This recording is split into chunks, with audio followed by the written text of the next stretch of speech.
Assalamualaikum warahmatullahi wabarakatuh. Perkenalkan, nama saya Sandia Saiful Umar. Saya mahasiswi dari STKIP Muhammadiyah Kalabahi. Di sini saya ingin menjelaskan tentang masa remaja atau kenakalan remaja dan penanganannya dalam mata kuliah perkembangan peserta didik. Oke, terima kasih. Jadi remaja adalah masa peralihan dari kanak-kanak ke dewasa. Nah, seorang remaja itu juga sudah tidak lagi dapat dikatakan sebagai kanak-kanak, namun ia masih belum cukup matang untuk dapat dikatakan dewasa. Terus ada berbagai faktor dan permasalahan yang terjadi di kalangan remaja masa kini. Sebagaimana telah disebutkan, yang pertama adalah tindakan penanggulangan kenakalan remaja. Ada beberapa macam. Yang pertama adalah tindakan preventif. Preventif itu adalah usaha pencegah timbulnya kenakalan remaja. Secara umum dapat kita kerjakan melalui yang pertama, mengenal dan mengetahui ciri umum dan khas remaja. Itu yang pertama. Yang kedua, mengetahui kesulitan-kesulitan yang secara umum dialami oleh para remaja. Nah, kesulitan-kesulitan yang mana saja yang biasanya menjadi sebab timbulnya pelampiasan dalam bentuk kenakalan. Yang kedua adalah usaha pembinaan remaja dapat dilakukan melalui yang pertama, menguatkan sikap mental remaja supaya mampu menyelesaikan persoalan yang dihadapinya. Yang kedua adalah memberikan pendidikan bukan hanya dalam penambahan pengetahuan dan keterampilan melalui pendidikan mental dan pribadi melalui pengajaran agama, Buddhis, pekerti dan etiket. Yang kedua adalah menyediakan sarana-sarana dan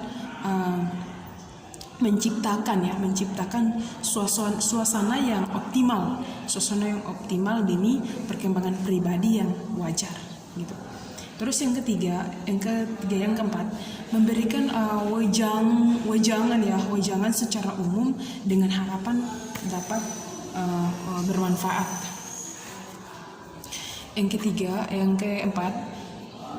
Kelima, memperkuat motivasi atau dorongan untuk bertingkah laku baik dan berlangsung hubungan sosial yang baik. Yang berikut, mengadakan kelompok diskusi dengan memberikan kesempatan mengemukakan pandangan dan pendapat para remaja dan memberikan pengarahan yang positif. Yang berikut, memperbaiki keadaan lingkungan di sekitar, terus keadaan sosial keluarga maupun masyarakat di mana banyak terjadi kenakalan remaja. Yang berikut, memberikan bimbingan terhadap remaja tersebut bertujuan untuk menambah pengertian remaja. Pertama, mengenal dirinya sendiri, menilai diri sendiri dan hubungan dengan orang lain. Yang kedua, penyesuaian diri, mengenal dan menerima tuntunan dan menyesuaikan diri dengan tuntunan tersebut.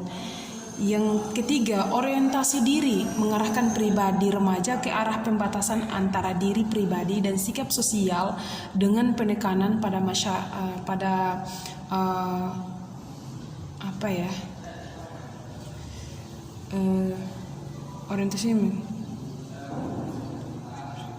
pada penyadaran nilai-nilai sosial, moral, dan etik.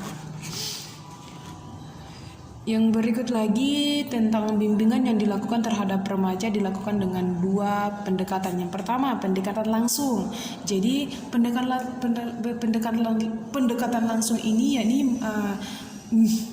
bimbingan yang diberikan secara pribadi pada remaja itu sendiri. Terus melalui percakapan mengungkapkan kesulitan remaja dan membantu mengatasinya. Yang kedua adalah pendekatan melalui kelompok. di mana ia sudah merupakan anggota kumpulan atau kelompok kecil tersebut. Yang kedua, tindakan represif adalah usaha menindak pelanggaran norma-norma sosial dan moral dapat dilakukan dengan mengadakan hukuman terhadap setiap perbuatan pelanggaran. Oke. Jadi saya menyimpulkan bahwa masalah kenakalan remaja itu mulai dalam mendapatkan perhatian masyarakat secara khusus. Nah, sejak terbentuknya peradilan untuk anak-anak nakal. Kenakalan remaja itu meliputi semua perilaku yang menyimpang dari norma-norma hukum pidana yang dilakukan oleh remaja. Nah, perilaku tersebut akan merugikan dirinya sendiri dan orang-orang di sekitarnya. Terus faktor-faktor yang melatar belakang terjadinya kenakalan remaja dapat dikelompokkan menjadi faktor internal dan faktor eksternal. Jadi faktor internal itu berupa krisis identitas dan kontrol diri yang lemah, sedangkan faktor eksternal itu berupa kurangnya perhatian dari orang tua. Minimnya pemahaman tentang keagamaan, pengaruh dari lingkungan sekitar, terus pengaruh budaya barat, serta pergaulan dengan teman sebaya dan tempat pendidikan.